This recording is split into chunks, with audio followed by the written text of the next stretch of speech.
السلام عليكم ورحمة الله وبركاته. عن أبي هريرة رضي الله عنه قال النبي صلى الله عليه وسلم.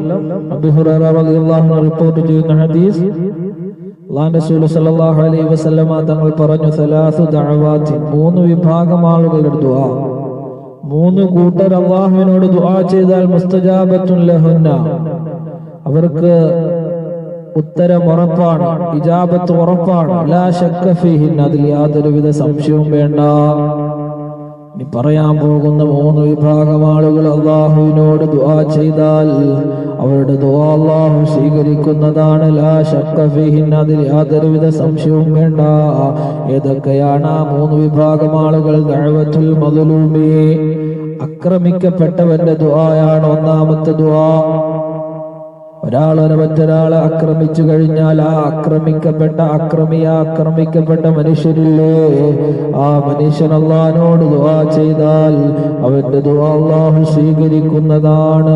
രണ്ടാമത്തേത് ദഅവത്തുൽ മുസാഫിരീന, യാത്ര പോകുന്ന ഒരാളുടെ, യാത്രക്കാരന്റെ ദുആ അല്ലാഹു സ്വീകരിക്കുന്നതാണ്. യാത്രക്കാരന്റെ ക്ലേശം നമുക്കറിയാം, ബുദ്ധിമുട്ട് നമുക്കറിയാം.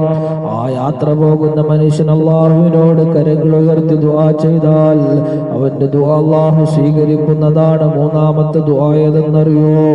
വദഅവത്തുൽ വാലിദീന അലാ വലദിഹിമാ, മാതാപിതാക്കൾ തന്റെ മക്കൾക്ക് വേണ്ടി കരങ്ങൾ ഉയർത്തി ദുആ ചെയ്താൽ, മക്കൾക്കെതിരെ അല്ലാഹുവിനോട് ദുആ ചെയ്താൽ ആ ദുആ അല്ലാഹു സ്വീകരിക്കുന്നതാ. ഈ മൂന്ന് വിഭാഗം ആളുകള്, ആക്രമിക്കപ്പെട്ടവൻ, യാത്രക്കാരൻ, മാതാപിതാക്കൾ മക്കൾക്കെതിരെ ദുആ ചെയ്ത ഈ ദുആകളൊക്കെ അല്ലാഹു മുസ്തജാബത്തുൻ ലഹുന്ന, അതിന് ഇജാബത്ത് നൽകുന്നതാണ്. ലാ ശക്ക ഫീഹിന്ന, ഇതിൽ യാതൊരുവിധ സംശയവും വേണ്ടെന്ന് സാദിഖുൽ മസ്തൂഖ് നബി മുഹമ്മദ് മുസ്തഫ സല്ലല്ലാഹു അലൈഹി വസല്ലം തങ്ങൾ പറയാണ്. അല്ലാഹു സുബ്ഹാനഹു വ തആല കാര്യങ്ങൾ മനസ്സിലാക്കി അമൽ ചെയ്യാൻ തൗഫീഖ് നൽകി അനുഗ്രഹിക്കുമാറാകട്ടെ. ആമീൻ യാ റബ്ബൽ ആലമീൻ. അസ്സലാമു അലൈക്കും വറഹ്മത്തുള്ളാഹി വബറകാതുഹു.